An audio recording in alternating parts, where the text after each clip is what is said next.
Some photos capture memories. Others should have never been captured in the first place. Look closely. And above all, leave the light on.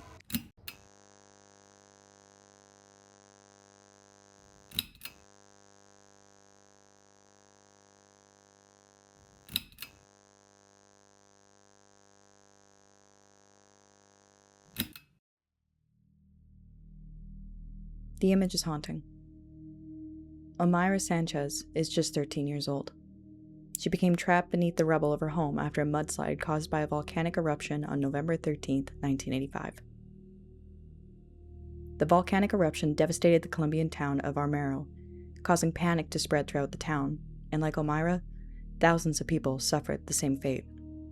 At the time this famous picture was taken, she was alive, but only barely. Above her, rescuers dig frantically. The scrape of metal on stone echoes through the ruins. Machines groan, shudder, whine. Every sound served as a reminder of time slipping away. Every moment, a cruel tease of what cannot be undone. Her eyes stare steadily at them, wide, unwavering, silent. A child suspended between fear and resignation. A life caught between hope and inevitability. And then, silence. Her body is eventually recovered, but the memory lingers. That photograph, frozen in time, is a silent testament to courage, to fragility, and to the cruelty of chance. 41 years later, and this photograph still haunts as deeply as it did when this disaster first struck. The memory of her and the 23,000 others who died still haunt the ruined town to this day. Symbolic tombs, a memorial dedicated to Omayra, and a monument stand in the center of the main plaza serve as a stark reminder of what happens when the cruel power of nature decides to strike. Omayra's story reminds us that even in bravery, even in life, the world can be merciless. And in her stillness, in those final moments, we feel it pressing in. That life and death can exist side by side, separated by inches, by moments, by the indifferent weight of reality.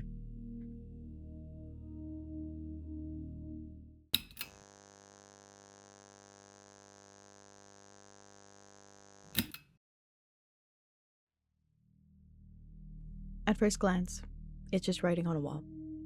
Someone left a note of flirtation in lipstick, or a child playing with mommy's makeup. But these are not harmless words. They are a confession, a taunt, a signature left behind by a killer. The messy scrawl reads, "For heaven's sake, catch me before I kill more. I cannot control myself." The letters smear across the surface, uneven, urgent, and frantic. Each stroke whispers of obsession, of violence, of a mind that wants to be seen, remembered, and feared. This was left by William Hurons, the man who would become infamous as the lipstick killer. When the message was discovered, the tension was palpable. Police and investigators hovered, afraid of what they might uncover next. Every passing minute seemed to stretch into eternity as the words were examined, measured, and photographed. The public reacted with fear and outrage. Newspapers splashed the letters across the front page. Citizens locked their doors, parents warned their children, and the city held its collective breath. The words on the wall became more than graffiti. They became a symbol of a predator on the loose. And yet, controversy soon followed. Many questioned the investigation, the confessions, and even Hiron's guilt. Critics pointed to coercion, mental instability, and mishandled evidence, suggesting that the man behind the letters might not have acted alone or at all. The photograph of the lipstick message became a flashpoint for debate.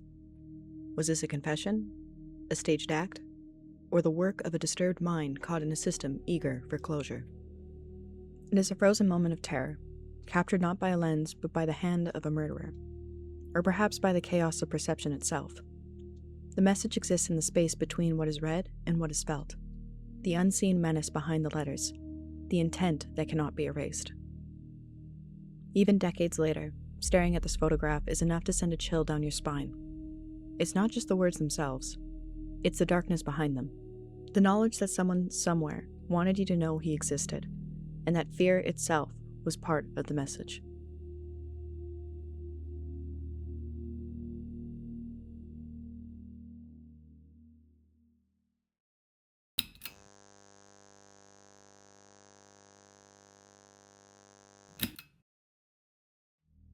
This photograph is deceptively simple.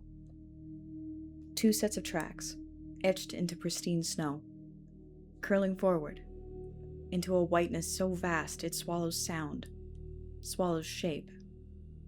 At first, it seems innocent. Footprints in the snow, harmless, ordinary.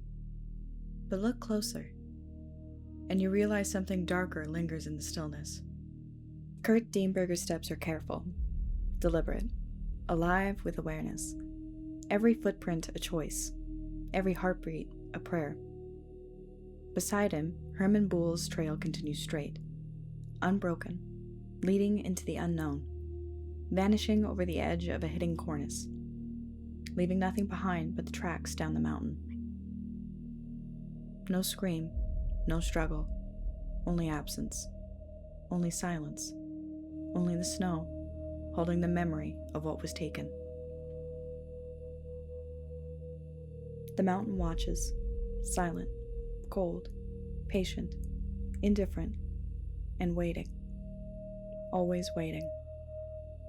One trail leads back to life. One trail disappears forever. In this frozen frame, you can feel it. The shadow of inevitability is creeping in with each step. A reminder that even in beauty, even in calm, death can wait. Patient, silent, close. Existence and oblivion can be separated by nothing more than a breath, a shift of balance, a step off the line. 2 paths, one preserved in life, one claimed by the mountain's frozen heart. And in the hush that follows, the snow seems to remember everything. The steps, the fall, the fear, and perhaps it remembers us too.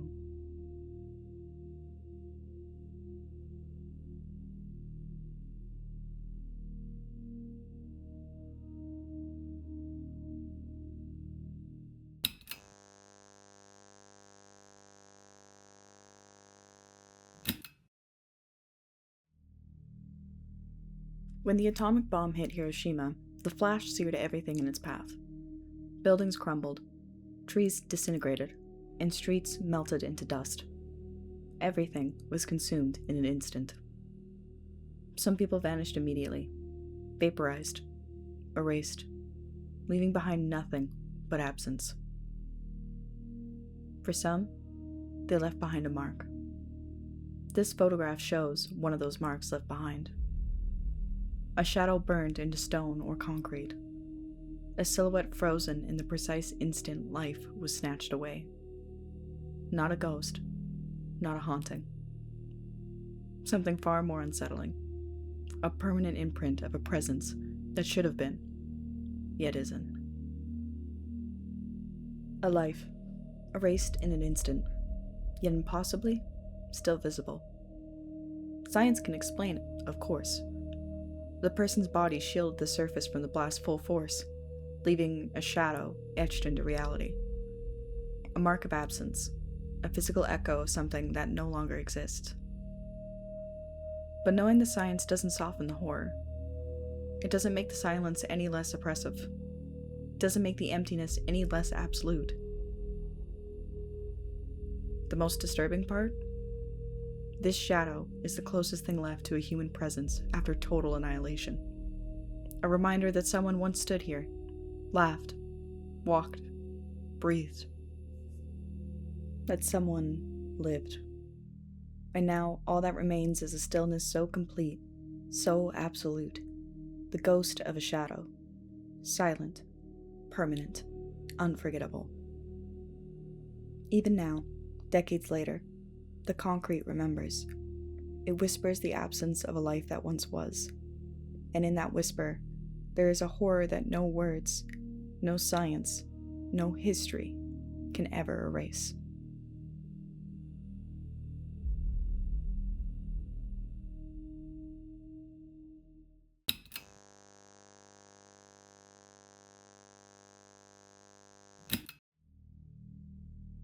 This photograph captures geologist David A. Johnston, taken mere hours before Mount St. Helens erupted, claiming his life in an instant.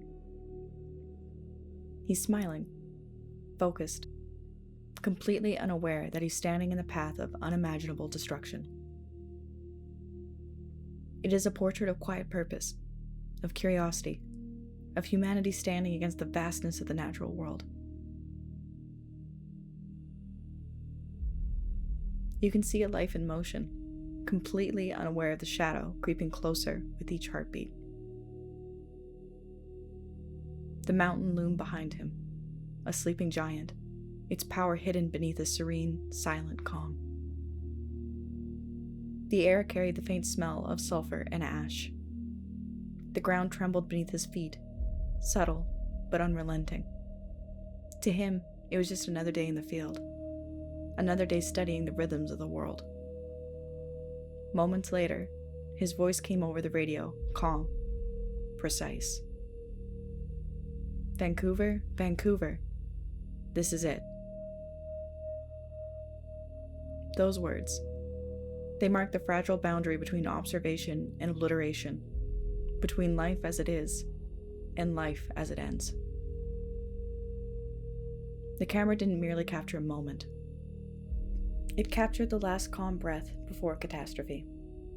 The final instance of ordinary existence, frozen before nature's fury claimed everything. This photograph is more than last moment. It exposes the fragility of life, the invisible thread that separates now from never.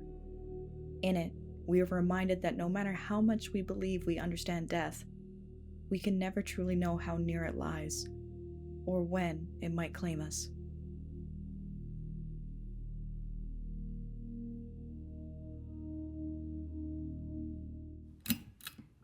There's nothing else to see. That doesn't mean nothing's there. Tonight, make sure to leave the light on.